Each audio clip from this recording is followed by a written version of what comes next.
आज हम डिस्कस करने जा रहे हैं work done on A charge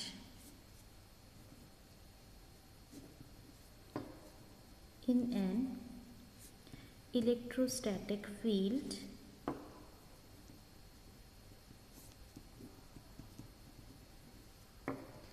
expressed as a line integral. ठीक है, इलेक्ट्रोस्टैटिक फील्ड में जो चार्ज अगर हम रखते हैं तो फिर उस पर जो भी वर्क डन होगा वो उसको हम एक्सप्रेस कर पाएंगे। कैसे एक्सप्रेस कर पाएंगे? हम लोग उसे एक लाइन इंटीग्रल के फॉर्म पे एक्सप्रेस कर सकते हैं।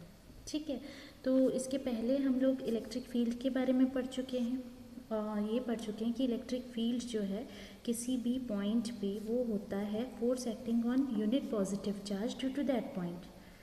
ठीक, तो यहाँ पे फोर्स पर यूनिट चार्ज ऐसा हम इसे डिनोट करते हैं, है ना।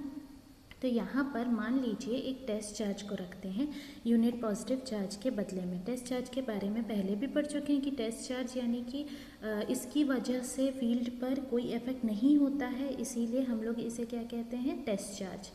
ठीक, यहाँ पे हम ये अज्यूम कर रहे हैं कि इलेक्ट्रिक फील्ड जो है वो अनचेंज होगा अगर हम टेस्ट चार्ज रखेंगे।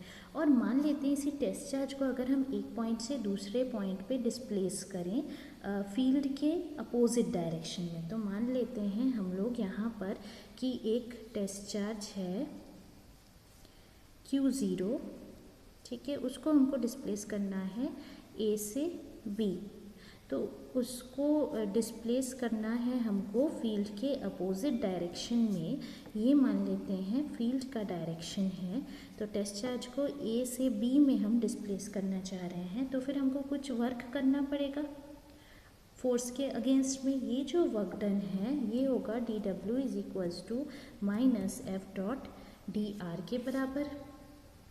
और इसी वर्क डन को हम क्या लिख सकते हैं? Q0E डॉट dr ऐसा लिख सकते हैं। ठीक है, अब यहाँ पर मान लेते हैं कि अगर हमको इसको कुछ एंगल से डिस्प्लेस करना है, जैसे अगर हम इसको A से B कुछ एंगल से डिस्प्लेस करना चाहते हैं, F is equals to Q0E उतना ही फोर्स लगेगा। और यहाँ पे ये माइनस E जो है ये इलेक्ट्रिक फील्ड है आपके पास। तो फिर यहाँ पे dW जो है वो हो जाएगा आपका is equals to minus F dot dr which is equals to minus Q0E dot dr, जहाँ पे आप यहाँ पे एंगल शो कर सकते हैं कि एंगल पर्टिकुलर अगर एंगल थीटा है तो EDR cos थीटा, ऐसा हम यहाँ पे लिख सकते हैं। ठीक है, अब मान लेते हैं कि टेस्ट चार्ज को हमको एक बड़े एरिया में डिस्प्लेस करवाना है। तो जैसे ये है आपके पास, इसके लिए हम लोग डायग्राम बनाते हैं। ये इलेक्ट्रिक फील्ड जो है वो बना रहे हैं हम, और यहाँ पे ये A से B हमको इसे डिस्प्लेस करवाना है। तो A से B, छोटा A से B एलिमेंटल लेंगे हम F, ये हो गया आपका dr।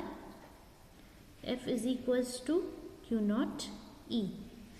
ठीक है, तो यहाँ पे टेस्ट चार्ज को अगर A से B में हमको डिस्प्लेस करवाना है कर्व AB के अलोंग, तो टोटल वर्क डन जो है उसके लिए हम इस कर्व AB को छोटे छोटे भाग में बांटेंगे।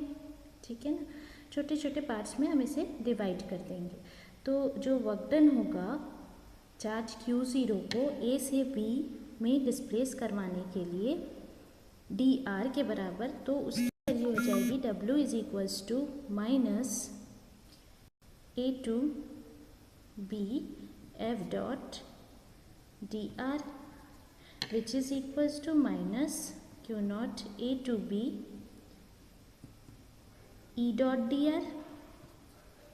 ठीक है, यानी जो वर्क डन है यूनिट पॉजिटिव चार्ज को एक पॉइंट से दूसरे पॉइंट तक कर्व के अलोंग, AB कर्व के अलोंग ले जाने में इलेक्ट्रिक फील्ड में वो कितना हो गया? W dash is equals to W upon Q0 which is equals to minus A to B E dot dr। ठीक है, तो इसका मतलब ये हुआ कि जो लाइन इंटीग्रल है इलेक्ट्रिक फील्ड का अलोंग अ कर्व वो किसके बराबर हो गया, magnitude of work done in taking unit positive charge, उसी कर्व के अलोंग यूनिट पॉजिटिव चार्ज को ले जाने में जो लाइन इंटीग्रल है इलेक्ट्रिक फील्ड का उसके बराबर हो गया वर्क डन। ठीक है, तो आज के लिए इतना ही। Thank you.